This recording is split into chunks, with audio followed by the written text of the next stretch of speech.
नमस्कार दोस्तों। Quantitative aptitude के अंतर्गत नंबर सिस्टम के पार्ट में हमने पहले पूरे बेसिक्स के 3 पार्ट बनाए थे। उसमें से पहले में हम फॉर्मूला के बारे में अध्ययन किए थे, दूसरे वाले में हम डिविजिबल रूल सीखे थे और थर्ड वाले में हम यूनिट नंबर निकालना सीखे थे। तो ये नंबर सिस्टम के जो बेसिक्स होते हैं जिससे हम क्वेश्चंस सॉल्व करते हैं, वो हमने 3 पार्ट में करके अच्छे से सीख लिए हैं। आइए आज हम इसके एग्जाम्पल्स देखते हैं या क्वेश्चन सॉल्व करेंगे कि कैसे टाइप के क्वेश्चंस एग्जाम में पूछे जाते हैं और कैसे आपको उसको सॉल्व करना है। ठीक है, चलिए सबसे शुरुआत करते हैं। हम एक क्वेश्चन लेते हैं। हमारे पास प्रश्न है, संख्या 28654 में अंक 6 का नैज एवं स्थानीय मान ज्ञात कीजिए। अब इस वाले प्रश्न में आपको देखना होगा कि संख्या का निज और स्थानीय मान क्या होता है। निज मान मतलब कि हो जाता है उसका फेस वैल्यू। यहाँ पे अगर निज मान देखा जाए तो उसको आप लिख सकते हो फेस वैल्यू, यहाँ पे हो जाएगा फेस वैल्यू, और स्थानीय मान मतलब हो गया place value. Okay, place value. तो ये होता है इसके निज मान और प्लेस स्थानीय मान। अब कैसे निकालते हैं? सबसे पहले हम निकालते थे नैज वैल्यू या नैज मान। ठीक है, तो नैज मान हमेशा जो संख्या है वो तो वही आएगा, जैसे कि फेस वैल्यू। फेस वैल्यू अगर निकालेंगे इसका तो यहाँ पे हमारे पास संख्या क्या है? संख्या हमारे पास है यहाँ पे 28654। तो जो 6 का नैज मान फेस वैल्यू 6 ही होगा। जो संख्या है उसका निज मान या फेस वैल्यू वहीं पे होगा। ठीक है, दूसरा देख लेते हैं स्थानीय मान या प्लेस वैल्यू। ठीक है, स्थानीय मान, ओके, या प्लेस वैल्यू।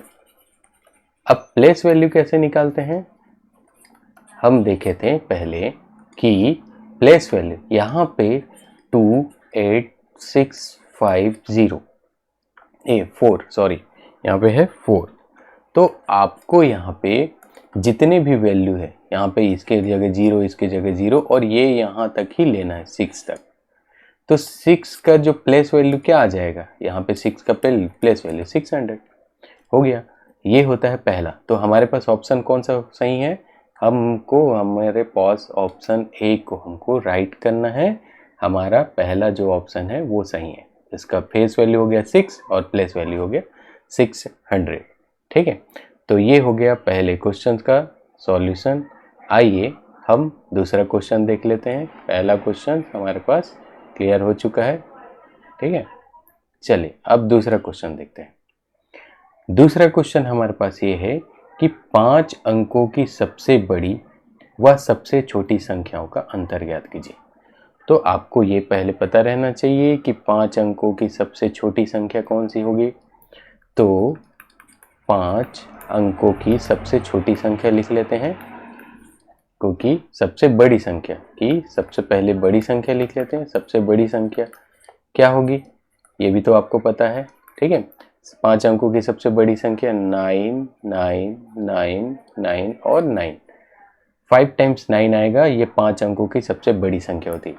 वहीं पे सबसे छोटी संख्या की बात की जाए, 5 अंकों की सबसे छोटी संख्या, तो वो क्या हो जाएगा? वो होगा 10000 हो गया 5 अंकों की सबसे छोटी संख्या।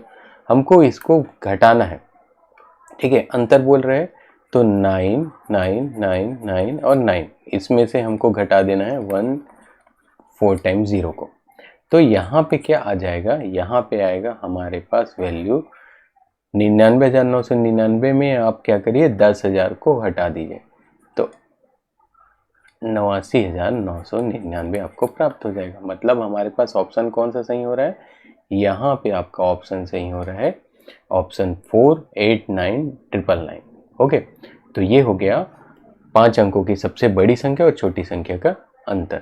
ठीक है, तो चलिए ये हो गया हमारा क्वेश्चन नंबर 2। ठीक है, चलिए अब आते हैं हम क्वेश्चन नंबर 3 की ओर।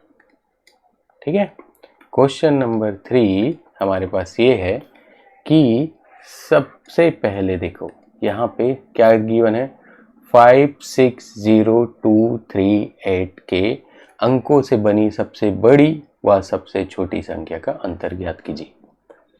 5, 6, 0, 2, 3, 8 के अंकों के से बनी सबसे बड़ी व छोटी संख्या का अंतर ज्ञात कीजिए। तो आप कैसे निकालोगे? पहले देखो इसका सबसे बड़ी संख्या निकालना है, ठीक है। इन संख्या में सबसे बड़ी संख्या क्या हो जाएगा? जो संख्या सबसे बड़ा हो उसको सामने में लिखो। जैसे कि यहाँ पे सबसे बड़ा कौन है? 8, उसके बाद है उससे बड़ी संख्या, उससे छोटी वाली 6, फिर 5, फिर हो जाएगा 5 के बाद 3, फिर 2, फिर 0। इसमें से इन अंकों की संख्या में सबसे बड़ी संख्या यही होगी। और वहीं पे सबसे छोटी संख्या की बात की जाए, तो क्या हो जाएगा यहाँ पे बताइए? सबसे छोटी संख्या हो जाएगा, इसमें से सबसे छोटी संख्या अगर हम देखेंगे तो 0 को सामने नहीं लेंगे। अगर 0 सामने लेते हैं तो वो 4 अंकों की संख्या बन जाती। तो उनमें से सबसे छोटी 0 के बाद जो सबसे छोटी हो वो हो जाएगा 2, ठीक है। उसके बाद आप 0 को लीजिए, फिर उसके बाद जो बचे हुए वैल्यू में सबसे छोटे से बड़े की ओर बढ़िए। जैसे 3 हो गया, फिर उसके बाद हो गया आपका क्या, 3 के बाद 5, 6 और ये 8। तो ये बन गया आपका दोनों में जितने वैल्यू दिए हैं उसका सबसे छोटा और सबसे बड़ा वैल्यू, ठीक है। अब देखिए इनका अंतर निकालना है हमको, तो अंतर सीधा से कर लीजिए। क्या करिए?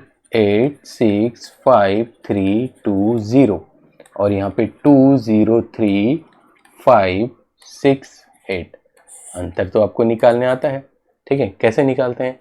यहाँ पे अगर हमारे पास हो जाता है, ठीक है, ये 10 में से 8 गया, 2 हो गया, ठीक है। यहाँ से 1 ले लिए थे तो ये 11 बन गया, 11 में से 6 गया, 5 आया, ठीक है। 11 में से 6 गया, 5 आया। यहाँ से 1 ले लिए थे हम तो यहाँ पे हो गया 12, 12 में 5 गया, 7 आया। फिर यहाँ से 1 ले लिए थे तो ये 4 हो गया, 4 में से 3 गया 1 और ये 6 और यह 8 में से 2 गया 6, ठीक है। तो हमारे पास कौन सा वैल्यू हो रहा है यहाँ पे? ऑप्शन हमारे पास C3661752। तो इस प्रकार आप इसको सॉल्व कर सकते हैं, ठीक है। तो ये बन गया हमारे पास तीसरा क्वेश्चन का सॉल्यूशन। Okay, perfect. चलिए अब हम आगे बढ़ते हैं चौथे क्वेश्चन की ओर।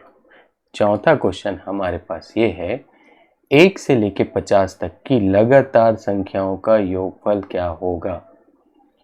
हमने बेसिक्स में बहुत सारे फॉर्मूले देखे थे n वाले। तो n वाले फॉर्मूले में आपको याद होगा कि 1 से लेके या फिर लगातार क्रमागत संख्याओं का क्या है? क्रमागत n संख्याओं का योगफल क्या होता है? क्रमागत n संख्याओं का योगफल होता है n into n plus 1 divided by 2। ये करते थे n plus n into n plus 1 divided by 2। तो यहाँ पे हमारे पास n का वैल्यू कितना गिवन है? 50 दिया गया है। तो यहाँ पे चलिए रख दीजिए। योगफल क्या हो जाएगा? योगफल हो जाएगा यहाँ पे हमारे पास 50 इंटू 50 प्लस 1 डिवाइडेड बाई 2। तो यहाँ से कैंसिल हो गया 25 इंटू 51 कितना आ जाएगा? 25 इंटू 51। तो 25 1 जा 5, ठीक है, 2 रिमेनिंग, 25 5 जा 125 और 2 रिमेनिंग है तो 127। तो ये आ गया आंसर, ठीक है, 1275। अब देखिए 1275 कौन सा है? Option number 2। यहाँ पे गोला लगा दीजिए और ये हमारा चौथा क्वेश्चन भी सॉल्व हो गया। क्लियर? चलिए अब आगे बढ़ते हैं। हम यहाँ पे सबसे पहले देख लेते हैं कि अगला क्वेश्चन है हमारे पास 5वां नंबर। 5वें नंबर का क्वेश्चन क्या दिया है? 5वें नंबर का क्वेश्चन ये बोल रहा है कि 21 से लेके 30 तक की क्रमागत संख्याओं का योगफल ज्ञात कीजिए। ठीक है, तो देखिए 21 से लेके 30 तक क्रमागत संख्याएं कैसे होंगी? 21 से लेके 30 तक 21, 22, 23 एंड सो ऑन, और ये हो जाएगा 30, है ना। हमने क्रमागत संख्या या समांतर श्रेणी वाले जो ये फॉर्मूला देखे थे उसको ध्यान दीजिए। उसमें n संख्याओं का जो योगफल होता है 21 से 30 तक में कितने संख्याएं हो जाएंगी? n का मान हो गया 10, पहला नंबर हो जाएगा, a का वैल्यू हो जाएगा 21 और d का मान हो जाएगा, d मतलब 1 से 2, मतलब कितना अंतर है यहाँ पे? कितना अंतर हो रहा है? एक अंतर हो रहा है। तो योगफल याद कीजिए, Sn हमने लिखा था n/2, ठीक है, उसके बाद 2a plus n-1 into D, ये लिखा था हमने। ठीक है, फॉर्मूला आप अगर हमारे सबसे पहले लेक्चर आओगे नंबर सिस्टम का बेसिक पार्ट 1, तो आपको ये सब फॉर्मूले आपको दिख जाएंगे वहाँ से, तो वहाँ से आपको ये फॉर्मूले मिलेंगे। आप अगर जिन्होंने ये फोन नहीं देखा है, आप एक बार वहाँ से नंबर सिस्टम बेसिक पार्ट 1 पे जाइए और जितने फॉर्मूले हैं उसको एक बार फिर से लिख देखिए, उससे हम यहाँ पे सॉल्व करेंगे। चलिए वैल्यू रखते जाइए। ठीक है, एस एन की जगह हम यहाँ एस 10 कर देते हैं। ठीक है, और यहाँ पे n क्या है? n की वैल्यू 10, 10 डिवाइडेड बाई 2, यहाँ पे 2a, 2a का मतलब हो गया 2 इंटू 21। ठीक है, प्लस n कितना हो गया? 10, 10 माइनस 1 और d का मान 1 है। ठीक है, तो यहाँ पे क्या करेंगे, इसको कैंसिल कर दिए, 5 टाइम गया। ठीक है, ये हो गया 5, यहाँ से 21 इंटू 2 हो गया 42। ठीक है, प्लस यहाँ पे हो गया 9, हो गया। ठीक है, अब देखिए इसको आगे इधर सॉल्व कर लेते हैं। ठीक है, 42 प्लस 9 51, 5 इंटू 51, तो 5 1 ज़ा 5, 5 5 ज़ा 25 हो गया। कहाँ पे है बताइए? 255, हमारा ऑप्शन नंबर 4 परफेक्ट सही है। ठीक है, तो आपको हमेशा कभी भी अगर नंबर सिस्टम के सॉल्व करने हैं तो आपको बेसिक के पार्ट आपको आने चाहिए।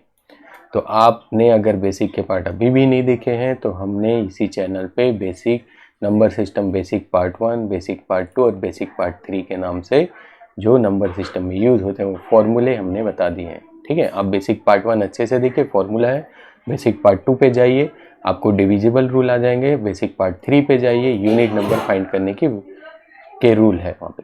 ठीक है, चलिए अब आते हैं थर्ड क्वेश्चन पे, देखते हैं यहाँ पे अगला क्वेश्चन 6 जो हमारे पास है, 11 क्रमागत संख्याओं का योग 2761 है, बीच की संख्या क्या होगी? अब मैं बताता हूँ कि क्रमागत संख्याएं कैसे होती हैं। क्रमागत संख्या में मैंने बताया था सबसे पहले कि अगर क्रमागत संख्या लोगे, क्रमागत संख्या कैसे लोगे? x plus 1, x plus 2, x plus 3, ये होता है क्रमागत संख्या, और सो ऑन आगे बढ़ते जाइए। क्रमागत सम संख्याएं क्या होती है? x plus 2, x plus 4, x plus 6, ये क्रमागत सम संख्या है। वहीं अगर विषम संख्या की बात की जाए तो वो भी क्या हो जाएगा? क्रमागत विषम संख्या x प्लस 2, x प्लस 4 और x प्लस 6। ठीक है, ये याद रखिएगा, क्रमागत सम संख्या और क्रमागत विषम संख्या दोनों क्या होंगे? बराबर होंगे। ठीक है, इसमें कोई अंतर नहीं होता है, क्योंकि यहाँ पे सभी के बीच में जो गैप होता है वो 2 का होता है। ठीक है, जैसे कि अगर आप यहाँ पे चलते हो तो सम संख्या मान के चलिए, ये सम संख्या का है और ये विषम संख्या है ना। तो सम संख्या जैसे पहला 2 है तो दूसरा 4 होना चाहिए, 2 ज़्यादा होना चाहिए। तीसरा अगर 6 होना चाहिए तो 2 ज़्यादा होना चाहिए, तो 2 में से 4 जोड़ दोगे तो 6 आ जाएगा। फिर वहाँ पे 2 में से 6 जोड़ दोगे तो 8 होगा। तो देखिए 2 4 6 8 हुआ। वैसे ही विषम संख्या अगर लेते हो तो पहला संख्या 1 होगा, दूसरा संख्या इससे 2 ज़्यादा हो गया मतलब 3 हो जाएगा, ये इससे 2 ज़्यादा हो जाएगा मतलब ये 5 हो जाएगा, ये इससे 2 ज़्यादा हो जाएगा मतलब 7 हो। तो इस प्रकार देखिए सम संख्या और विषम संख्या दोनों के लिए जो हम मान रखते हैं वो इक्वल ही आता है, x plus 2, x plus 4, x plus 6। आइए अब क्वेश्चन पे आते हैं। यहाँ पे क्या है? 11 क्रमागत संख्याओं का योगफल 2761 है, बीच की संख्या क्या होगी? ठीक है, यहाँ पे आप ऐसा जरूरी नहीं है कि आप क्रमागत संख्या में स्टार्टिंग करिए x से, मैं ऐसा भी कर सकता हूँ। ठीक है, ऐसा भी लिख सकता हूँ, माना बीच की संख्या, ठीक है, बीच की संख्या मैं ले लेता हूँ यहाँ पे x ले लेता हूँ। ओके, तो चलिए यहाँ पे x हो गया, बीच का संख्या। ओके, इधर आएगा 5 संख्या, इधर आएगा 5 संख्या। अब 5 संख्या कम करते जाइए, x minus 1, x minus 2, x minus 3, x minus 4 और इधर x माइनस 5। 5 संख्या हो गया। इधर आगे बढ़ाइए 5 संख्या को, x plus 1, x plus 2, x plus 3 और x प्लस 4, ठीक है, और x प्लस 5 हो गया। इसको यहाँ पे छोड़ दीजिए। चलिए देखिए कितना हो गया आपके पास नंबर, 1 2 3 4 5 6 7 8 9 10 11 हो गया ना। इतने संख्याएं हो गए, 11 संख्या। अब मान के चलो बीच का संख्या x है और बाकी की संख्या, सभी को मैं जोड़ दूं तो क्या हो जाएगा, देखो x minus 5 plus x sorry यहाँ पे रखिए x माइनस 4, ठीक है, plus x minus 3 plus x minus 2 plus x minus 1 plus x plus 1, फिर प्लस करेंगे यहाँ पे x plus 2 plus x plus 3, ठीक है। आपको इतना करने की ज़रूरत नहीं पड़ेगा, मैं सिर्फ करके दिखा रहा हूँ, ठीक है। आप डायरेक्ट निकाल लेना, ठीक है। क्यों, सभी को जोड़ने के बाद कितना आना चाहिए बोले क्वेश्चन में, 2761। सभी को जोड़ने के बाद 2761।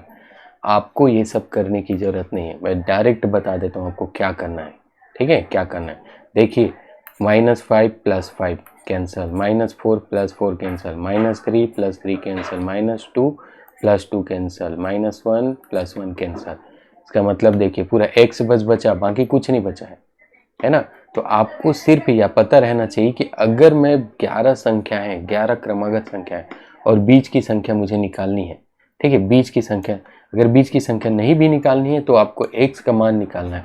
तो सिंपल सा लिखना, सबको जोड़ोगे तो 11x आएगा, यहाँ पे आएगा 11x आएगा, और 11x का मान दिया है 2761। तो x का मान कितना आ जाएगा, 2761 डिवाइडेड बाई 11, ठीक है। यहाँ से कट शॉर्ट करिए फटाक से जल्दी, 11 2 टाइम्स जाएगा, ठीक है। फिर उसके बाद बचा कितना, 5, ये 5 टाइम्स जाएगा, 1 बचा, 251। क्लियर है, यहाँ पे सीधा सा हमारा आंसर आ जा रहा है 251, ठीक है। आपको यहाँ पे इतने सारे तामझाम करने की जरूरत नहीं, बीच की संख्या एक से समझ जाना, बीच की संख्या x है, इधर 5 संख्या, इधर 5 संख्या, सबको जोड़ोगे तो प्लस माइनस में कैंसिल होता है, और सीधा लिखना 11x बराबर हो जाएगा 2761, जितना योगफल दिया वैसा, और यहाँ पे हो जाएगा 251 आपका आंसर। तो आंसर ऑप्शन कौन सा सही है, दूसरा सही है। इस तरह से देखिए हमने कुछ क्वेश्चन अच्छे से कर लिए हैं। आइए आगे क्वेश्चन अब देख लेते हैं। चलिए अगला देखते हैं। अगला प्रश्न है 7 क्रमागत प्राकृतिक संख्याओं का योग 1617 है, मतलब 1617 है। इनमें से कितनी संख्याएं अभाज्य होगी। पहले तो देख लेते हैं कि 7 क्रमागत प्राकृतिक संख्याओं का योग क्या होगा। मान लेते हैं 7 क्रमागत प्राकृतिक संख्याएं क्या हो गई, x, ठीक है, x सॉरी इसको ये कर लेते हैं, x प्लस 1, फिर x प्लस 2, फिर x plus 3, x plus 4, x plus 5 और x प्लस ये हो गया 6, ठीक है। 7 क्रमागत प्राकृतिक संख्याएं ये ले लें। अब इनको अगर हम ऐड कर दें तो कितना हो जाएगा, यहाँ पे सबको जोड़ दें तो सबको जोड़ेंगे तो कितना होना चाहिए योग, 1617। तो इसमें से x को जोड़ेंगे तो ये जाएगा 7x, प्लस हो जाएगा 1 2 3 3 8 6 10 और ये 15 21, ठीक है। 21 इज इक्व टू यहाँ पे आना चाहिए, कितना आना चाहिए, 1617। अब देखो 21 को उधर ले जाओ, 7x इज इक्व टू 21 को उधर ले जाओ, 1617 माइनस 21, ठीक है। तो क्या हो जाएगा, माइनस कर देंगे तो यहाँ पे हमारे पास बन गया, ये हो गया 15, कितना हो रहा है 1596, ओके 7x। तो x का वैल्यू आ गया यहाँ पे 1596 डिवाइडेड बाई 7। तो ये कितना आ जा रहा है, यहाँ पे आ जा रहे हैं आपके पास x का वैल्यू, इसको अगर कट शॉर्ट करेंगे तो 7 दूनी 14, फिर यहाँ से 1 गया, फिर 7 दूनी 14 और ये हो गया 8 बार जाएगा, 7 8 56, तो ये 8। तो देखो x का वैल्यू मेरे पास आ गया, x का वैल्यू आ गया 2 to 8। अब इसमें से मुझे चेक करना है कि कितने अभाज्य संख्याएं होंगी।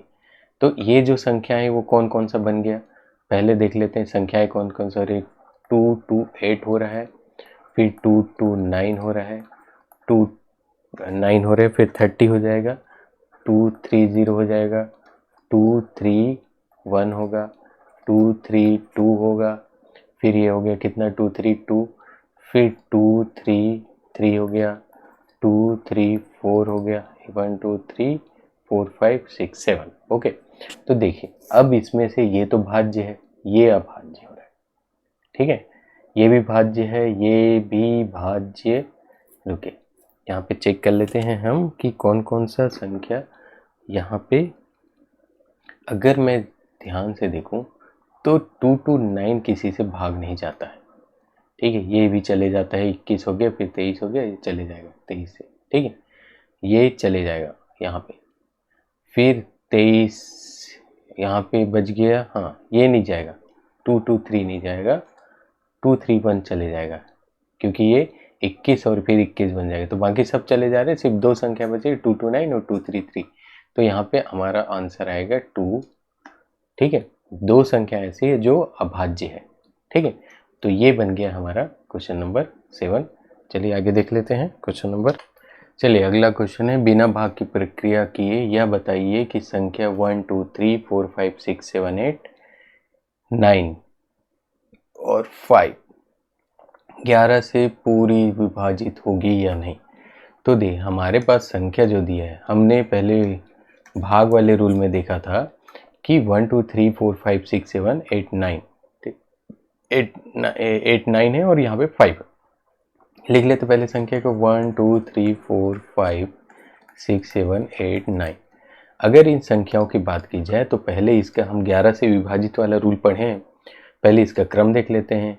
ये 1 2 3 4 5 6 7 8 9, यहाँ पे 5 है वो 10 पोजीशन पे, तो ऑड वाले पहले ऑड वाले को जोड़ लेते हैं, ठीक है।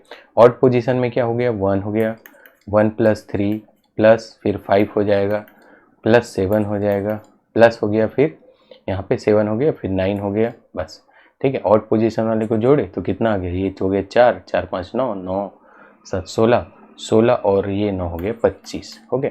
अब देखते हैं इवन पोजीशन वाले को जोड़ते हैं, इवन पोजीशन वाले को जोड़ेंगे तो इवन में है 2 फिर 4 फिर 6, ठीक है, फिर हो गया 8 फिर हो गया 5 प्लस 5 हो गया। चलिए अब इसको जोड़ लेते हैं, कितना हो गया, ये हो गया 6 12 12 और ये 8 20 20 और ये 25। तो क्या हो रहा है, ऑड पोजीशन वाले को माइनस किए इवन पोजीशन वाले से, तो 25 में 25 माइनस हो गया, 0 आ गया। इसका मतलब है कि यह जो संख्या है, ये संख्या पूरी 11 से पूरी तरह से विभाजित है, ठीक है, ये संख्या 11 से पूरी तरह विभाजित है, तो यहाँ पे आंसर आएगा हाँ, ठीक है। ये हो गया हमारा क्वेश्चन नंबर 8, ठीक। चलिए अगले क्वेश्चन की ओर बढ़ते हैं। अगला क्वेश्चन हमारे पास क्या दिया है, क्वेश्चन नंबर 9। क्वेश्चन नंबर 9 में देखिए, x एक ऐसा धनात्मक पूर्णांक है जो एक्स स्क्वायर प्लस 12 और एक्स स्क्वायर प्लस 12 है, x इसे पूर्णतः विभाज्य है, ठीक है, x इसे पूर्णतः विभाज्य, तो x का कौन सा मान संभव नहीं होगा, x का कौन सा मान संभव नहीं होगा, ये देखने के लिए हम यहाँ पे देखते हैं, इसको थोड़ा सा ऊपर ले जाइए। चलिए सबसे पहले देख लो कि अगर यहाँ पे मैं मान के चलता हूँ कि एक्स स्क्वायर प्लस 12 है, एक्स स्क्वायर प्लस 12 है, तो x के कौन से मान के लिए, कौन से मान के लिए, ठीक है, x के कौन से मान के लिए पूर्णतः क्या हो जाएगा, विभाज्य है। x के कौन से मान के लिए, अच्छा x के कौन से मान के लिए मान संभव नहीं है जहाँ पे ये विभाजित है। तो अगर हम सही से देखें यहाँ पे, तो देखिए क्या होता है, x यहाँ पे एक्स स्क्वायर प्लस 12 x से पूर्णतः विभाज्य है, मतलब x का धनात्मक पूर्णांक ले लेते हैं, तब होगा यहाँ पे गुणनखंड तब होगा जब x किसका हो गया, 12 का गुणनखंड हो, इस वाले संख्या में देखिए x square plus 12, x square plus 12 में देखिए यहाँ पे x का ऐसा मान रखेंगे धनात्मक मान जब ये उसका पूरा विभाज्य होगा। तो हमारे पास ऐसी ही संख्याएं आएंगी जिसमें अगर वो x का मान रख लेते हैं, जैसे कि मान के चलो मैं x के जगह रखता हूँ 3, ठीक है, तो यहाँ पे 3 आएगा, तो ये 12 भी तो 3 से चले जाएगा, ठीक है। फिर अगर 6 रखता हूँ तो यहाँ पे 6 आएगा और 6 12 से चले जाएगा। मतलब हमको ऐसा संख्या लेना है जो 12 का गुणनखंड हो। तो 12 के गुणनखंड में क्या क्या आते हैं, x का कौन सा मान हो जाएगा, 12 के गुणनखंड ऐसे ऐसे संख्या आएंगे जो इससे 12 भागित चले जाए, जैसे कि हो गया 1, ठीक है, 1 भी रख सकते हैं यहाँ पे। फिर हो गया 3, 2 रखेंगे, फिर 3 भी चले जाएगा, 4 भी चलेगा, 5 नहीं जा रहा है, 6, ठीक है, और इसके अलावा लास्ट आएगा 12। तो ये संख्याएं हैं जिसे ये यहाँ पे x का मान रखोगे तो x से ही विभाजित करोगे तो चले जाएगा, ठीक है। एक बार और देख लेते हैं, यहाँ पे जैसे मैंने 3 रख दिया तो 3 3 9 हो गया और यहाँ पे 12 हो गया और 3 से भाग दूंगा तो कितना हो जाएगा, 9 12 हो गया 21 और 21/3 मतलब कि 7 से चले गया, ठीक है, 7 से चले गया। तो इस तरह से आप इस प्रकार x के गुणनखंड जो 12 के गुणनखंड होंगे उसी से चले। तो यहाँ पे हमारे पास ऑप्शन में ऐसा कौन सा संख्या है जो 12 का गुणनखंड नहीं है, और वो है 5। तो 5 हमारा ऑप्शन हो जाएगा जो इस संख्या में यहाँ पे x के वैल्यू रखेंगे जिससे वो पूर्णतः विभाज्य हो, संभव ही नहीं है। तो ये हो गया क्वेश्चन नंबर 9, ठीक है। अगला देख लेते हैं 10th क्वेश्चन। 10th क्वेश्चन ये बोल रहा है कि यदि संख्या 3x प्लस 4y 11 से विभाजित हो सकती है तो ज्ञात कीजिए कि संख्या 2x माइनस y और 7x प्लस y भी 11 से विभाजित हो सकती है या नहीं, ठीक है। तो यहाँ पे अगर मैं संख्या को चेक करूँ, ठीक है, यहाँ पे मैं इसको चेक करूँ तो देख लेते हैं हल करके कि क्या हो सकता है, क्या ये पॉसिबिलिटीज़ है कि नहीं। सबसे पहले देख लेते हैं, यदि 3x प्लस 4y 11 से विभाजित होती है तो इसका मतलब होना चाहिए 3x plus 4y divided by 11 एक संख्या में k मान लेता हूँ, यहाँ पे k मान लिया। अब देखिए ये हो जाएगा 3x plus 4y is equal to 11k और यहाँ पे x का वैल्यू ले लूँगा 11k, ठीक है, माइनस 4y डिवाइडेड बाई हो जाएगा 3। इस वैल्यू को मैं बाकी सब में रख के देखता हूँ, अगर ये रखने से उसके मान पूरा सॉल्व हो जा रहे हैं तो वो से विभाजित होगा। जैसे कि पहला देख लेते हैं 2x माइनस वाई में, ठीक है, 2 रखें, y x के जगह रखें 11k माइनस 4y, ठीक है, और ये हो गया 4y डिवाइडेड बाई 3, ठीक है, माइनस 4y, अच्छा 4y इसी में था, अब वहाँ पे y रखेंगे, y डिवाइडेड बाई 3, ठीक है, डिवाइडेड बाई 3। तो यहाँ पे अगर वैल्यू रख दिया जाए, इसको अगर देख लेते हैं क्या आ सकता है, यहाँ पे आ सकता है क्या, यहाँ पे अगर, अच्छा ये 3y आएगा, 3 से मल्टीप्लाई हो जाएगा क्योंकि y अलग है। तो अब देखिए, अब इसको हम सॉल्व करेंगे, यहाँ पे ले लेते हैं, इसको मल्टीप्लाई कर दो, 22k माइनस ये अंदर गुना होके 8y और ये माइनस 3y, ठीक है। तो यहाँ से कितना हो गया डिवाइडेड बाई 3, तो ये निकल गया यहाँ से। अगर मैं ये इसको दोनों को प्लस कर दूँ तो 8 प्लस 3 11 और यहाँ भी 11 है, तो 11 को कॉमन ले लेता हूँ, 2k माइनस हो जाएगा यहाँ पे y डिवाइडेड बाई 3। तो देखिए जैसा हमारे पास 2xy था वैसे ही यहाँ पे भी वैल्यू आ रहा है 2ky और वो 11 का गुणनखंड है। तो पहला वाला जो संख्या है दोनों ये गुणनखंड है। सेम ऐसे ही आप इसको भी चेक करिए, यहाँ पे भी सेम वैल्यू आएगा और ये भी उसका गुणनखंड हो जाएगा। तो इसका मतलब हो गया हमारा आंसर सही है, ठीक है। ये हो गया क्वेश्चन नंबर 10। आइए नेक्स्ट क्वेश्चन की ओर आगे बढ़ते हैं। क्वेश्चन नंबर 11 देख लेते हैं। अनुक्रम 2, 4, 7, 14, 17, 34 की अगली संख्या कौन सी होगी। ठीक है, पहले तो लिख लेते हैं इसको, क्या क्या संख्या है, 2, 4, 7, 14, 17 और ये 34 है ना। इसकी अगली संख्या क्या हो सकती है। नॉर्मली अगर आप तुक्का मारना भी चाहो तो यहाँ पे सभी इसके जस्ट आगे वाले, तो हम यहाँ से नहीं निकाल पाएंगे। तो देखते हैं क्या हो सकता है। ये देख लीजिए कि यहाँ से ये वाली संख्या 2 के बाद कितना हो गया है, डबल हो जा रहा है 4। ठीक है, 7 के बाद 14, तो ये तो क्रम होगा नहीं। ठीक है, बस थोड़ा सा और दूसरा देखना पड़ेगा, जैसे कि यहाँ पे हमारे पास एक चीज़ क्लियर दिख रहा है, 2 के बाद 7 कितना है, 5 प्लस है, 14 10 प्लस है। ठीक है, अब देख लेते हैं यहाँ से कितना हो जाएगा, ये हो गया, ये यहाँ से 14 हो गया, यहाँ से ये अगर जाएंगे तो 17 से हमारे पास यहाँ पे 10 प्लस हो जा रहा है। ठीक है, पहला 5 प्लस हुआ, फिर 10 प्लस हुआ, फिर 20 प्लस हुआ, है ना। ये 5 प्लस हुआ, ये 10 प्लस हुआ, अब यहाँ से कितना होना चाहिए, 20 प्लस होना चाहिए। ठीक है, ऊपर में देख लेते हैं, ये 10 प्लस हुआ और ये आपका 20 प्लस हुआ। ठीक है, 20 प्लस हुआ, तो इसके बाद एक गैप आएगा, उसके बाद आएगा। तो यहाँ पे देखिए, ये वाला संख्या हमारे पास, यहाँ पे जो संख्या आ रही है 17 से 20 प्लस हो जाएगा, तो ये आएगा 37। ठीक है, 37 ऑप्शन हमारा यहाँ पे सही हो रहा है। ठीक है, ओके, तो ये बन गया क्वेश्चन नंबर 11। ठीक, चलिए इसको अब आगे बढ़ते हैं हम क्वेश्चन नंबर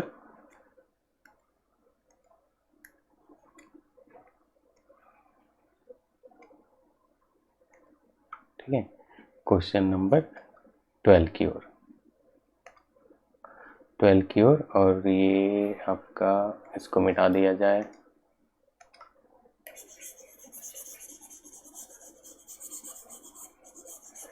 चलिए देख लेते हैं क्वेश्चन नंबर 12 क्या है।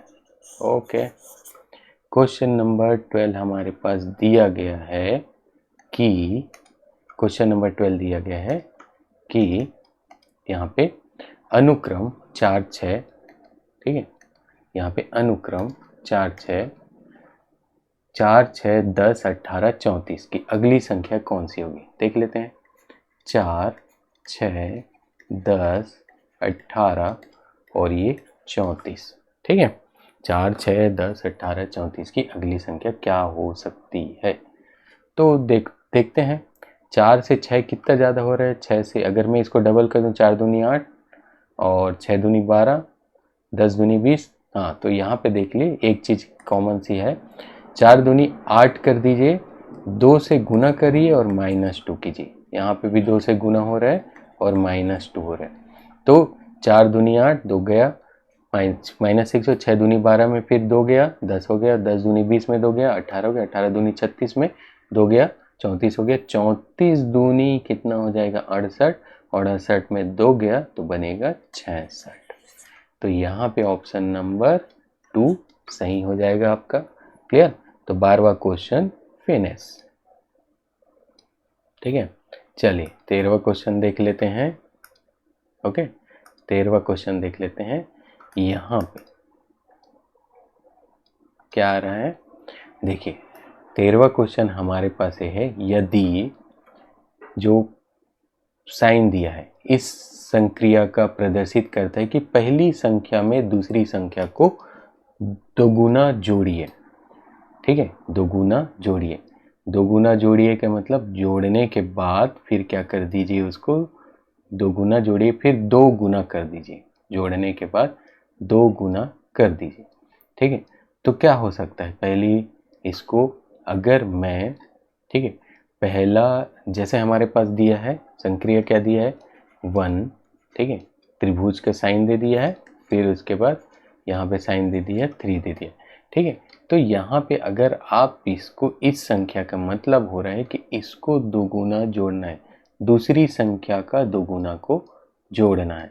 ठीक है, तो क्या हो गया, देखो सबसे पहले देखो, पहला निकाल लेता हूँ 1 त्रिभुज 2, इसका मतलब हो गया 1 को प्लस करूंगा और दूसरी संख्या का दोगुना, मतलब हो गया क्या, 2 ये 2 4, 1 5, 5 हो गया।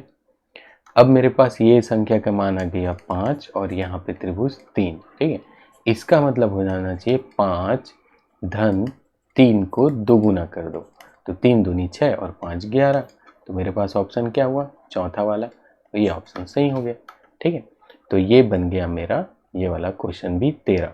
ठीक है, 13 को हटा दो, ये गया 13वां क्वेश्चन। चलिए अगला क्वेश्चन देख लेते हैं। अगला क्वेश्चन है 14 नंबर, क्या √2 एक परिमेय संख्या है? तो परिमेय संख्या में मैंने आपको बताया था कि √2, √3, √5, ठीक है, √7, ये सभी अपरिमेय संख्याएं होती है, अपरिमेय संख्या होती है। यदि आपने इसको पहले नहीं देखा है तो हमारे जस्ट नंबर सिस्टम का बेसिक भाग 1 वाला वीडियो देखिए, उसमें पूरा फॉर्मूला आपको बताया गया। तो यहाँ से डायरेक्ट आ जाएगा कि ये जो संख्या है वो अपरिमेय संख्या है। ठीक है, क्या हो जाएगा, ये सॉरी अपरिमेय संख्या है। ओके, तो चलिए ये भी क्वेश्चन हमारा कंप्लीट। ठीक है, अब देख लेते हैं यहाँ पे अगला वाला क्या होगा। ठीक है, अगला वाला क्वेश्चन क्या है, पहले इसको मिटा देते हैं, यहाँ पे 15वां। ठीक है, चल रुके एक सेकंड। चलिए अगला क्वेश्चन है हमारे पास कि क्या 2 + √3 एक परिमेय संख्या है? तो कभी भी हम यदि √3, √5, √7 या √2 से किसी भी संख्या को जोड़े तो वो भी अपरिमेय संख्या होती है, आप इसको याद रखेंगे। तो यहाँ पे ये संख्या हो जाएगी अपरिमेय संख्या, इरेशनल नंबर, सीधा लिख दीजिए, इरेशनल नंबर हो जाता है, अपरिमेय संख्या हो जाती है। ठीक है, तो ये हो गया हमारा 15वां क्वेश्चन कंप्लीट। अब आते हैं 16वां क्वेश्चन पे। 16वां क्वेश्चन में देखिए, आजकल ये थोड़े से कॉमन क्वेश्चन हो गए हैं कि 7 की पावर है 126, तो इसको क्या 48 से भाग दिया जाए तो शेषफल क्या मिलेगा? तो सबसे पहले देख लेते हैं, 7 की पावर को मैं बना देता हूँ यहाँ से 2 × 126 के जगह में हो जाएगा 63, मतलब हो जाएगा ये 7 की पावर 2 पूरे का पावर हो जाएगा 63। ठीक है, 7 का पावर 2 और पूरे का पावर 63। अब 7 का पावर 2 मतलब हो गया 49 और 49 की पावर हो गया 63। 49 को भी अगर मैं एक क्रम में लिख दूं तो 48 + 1 होगा। ठीक है, 48 + 1 और पावर 63। तो कभी भी आपको एक चीज़ ध्यान देना है, जहाँ पे भी ये संख्या आ रही है और प्लस में है और ये संख्या, जो संख्या से हमको भाग देना है 48 से, और ये प्लस है, प्लस के बाद 1 है और पूरा 63, तो ये जितने भी संख्याएं आएंगी यहाँ पे, जितने भी संख्या, मतलब जैसे 63 का पावर 1 रखोगे तो 48 तो चले जाएगा, 1 क्या होगा, रिमाइंडर होगा। 63 की पावर फिर अगर आप दूसरा रखोगे तो 48 पूरा चले जाएगा, 1 की पावर बचते जाएगा, मतलब कि 1 ही हमेशा क्या रहेगा, रिमाइंडर होगा। तो ऐसे कंडीशन में एक ही शेषफल बचता है। ठीक है, ऐसे कंडीशन में 48 + 1 है तो हमेशा एक शेषफल बचता है, याद रखेंगे। प्लस के लिए, माइनस के लिए हम माइनस के लिए दूसरा देखते हैं, प्लस के लिए हमेशा एक शेषफल बचेगा। ठीक है, चलिए अगर प्लस के लिए एक शेषफल बचते हैं तो ऐसी एक और क्वेश्चन निकाल लेते हैं जिसमें माइनस आता हो। तो ये हो गया 16 क्वेश्चन का सॉल्यूशन। ठीक है, 17 देख लेते हैं। यहाँ पे देखिए 5 की पावर 501 है को 126 से भाग दीजिए जाए तो शेषफल क्या होगा? तो यहाँ पे देखते हैं 5 की पावर है 501, मैं इसको बना देता हूँ 5 की पावर 501 को 5 की पावर यहाँ से ले लेते हैं हम 501। ओके, अगर मैं 5 की पावर 5 कर दूं तो क्या हो जाएगा, 5 की पावर 5 कर दूं तो 125 बन जाएगा, और यहाँ पे 125 अगर कर रहे हैं हम तो एक माइनस हो रहा है, यही इसी को आगे देखते हैं। ठीक है, इसको अगर मैं 3 से कर दूं 5 के पावर 3 और 501 को, तो कितना आ जाता है यहाँ पे देखिए 167। ओके, 167 हो जा रहा है। अब पावर से तो ज़्यादा वो मतलब नहीं है, यहाँ पे 5 के पावर 3 देखना था। तो ये कितना हो गया 125 की पावर हो गया 167। ओके 167। अब देखिए मुझे 125 से तो भाई डिवाइड नहीं करना है, मुझे डिवाइड करना है 126 के। तो मैं इसको 126 माइनस 1 की पावर कर देता हूँ 167। ठीक है, अब आपको यहाँ पे ध्यान देना पड़ेगा कि ये अगर माइनस वाली संख्या आती है तो एक बार यदि आप इसको सम संख्या जैसे कि 125, इसको अगर आप 126 से अगर डिवाइड करें, ठीक है, यहाँ पे जैसे 126 माइनस 1 और इसका पावर 1 ले, तो ये तो सिंपल सा है, 126 से चले जाएगा और माइनस 1 आपका रिमाइंडर होगा। ठीक है, माइनस 1 हो रहा है तो यहाँ पे एक पावर जो बचेगा माइनस 1 के कारण, तो वो हो जाता है 125।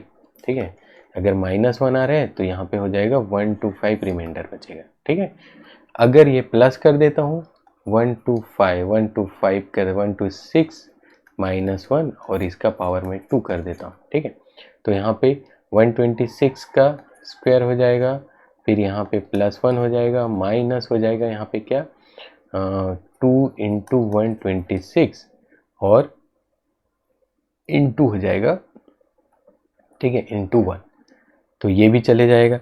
ठीक है, तो जब भी अगर स्क्वायर में आ रहा है संख्या, ठीक है, पावर अगर शेषफल अगर मैं 2 की बात करूं तो शेषफल यहाँ पे हमारे पास 1 बचेगा, ये चले जाएगा, ये चले जाएगा, सिर्फ 1 बचेगा।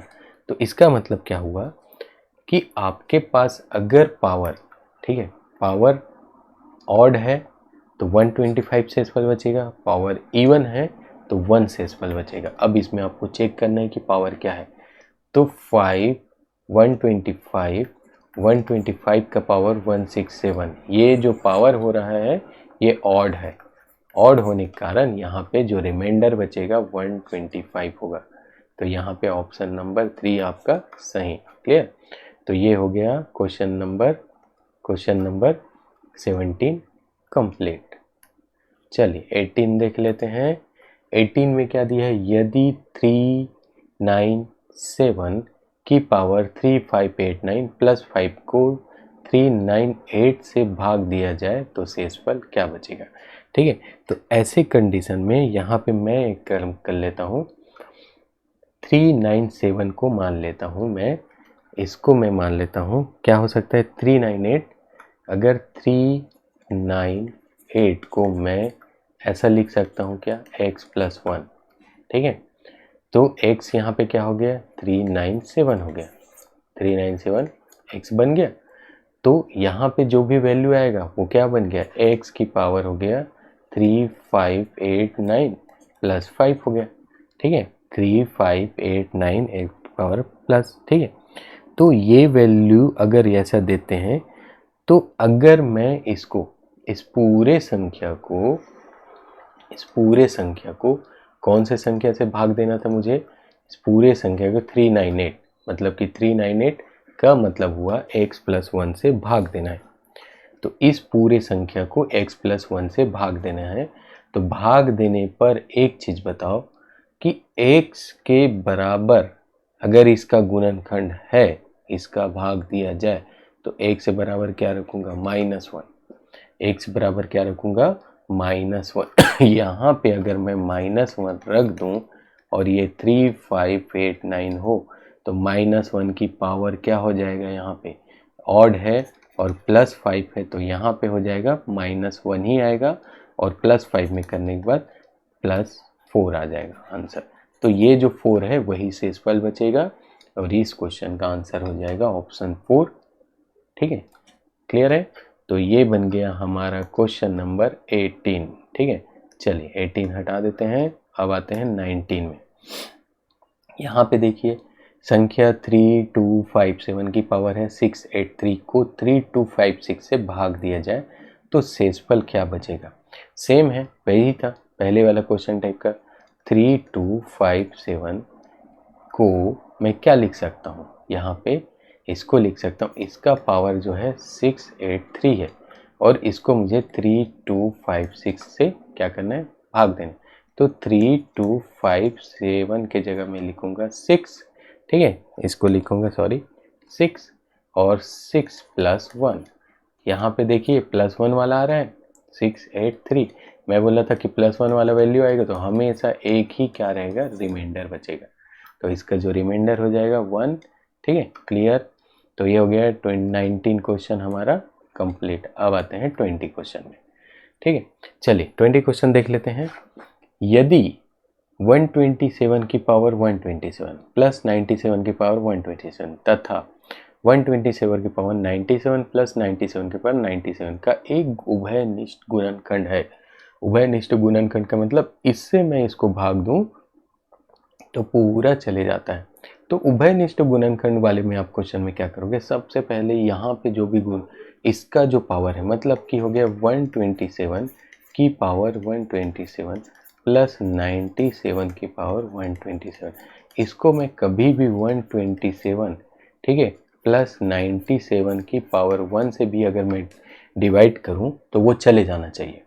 किससे डिवाइड करूं तो चले जाना चाहिए, तो इसका एक उभयनिष्ठ गुणनखंड हो जाएगा 127 प्लस 97। इसको प्लस करो तो प्लस करने के बाद आपको पास जो वैल्यू आ रहा है वो वैल्यू क्या हो सकता है बताओ। यहाँ पे दोनों को जोड़ो तो जोड़ने पे आ रहा है 7 दूनी 14, ठीक है, एक हासिल है, 10 दो 12, फिर एक दे दो 224, ठीक है। तो इसका उभयनिष्ठ गुणनखंड जो हो जाएगा 224, ऑप्शन नंबर 3। और ये आपके लगभग 20 क्वेश्चन इससे हो गए, ठीक है। तो इस प्रकार से आप सॉल्व करते जाएंगे, ठीक है। इसके अगले पार्ट में हम आगे के क्वेश्चन सॉल्व करेंगे।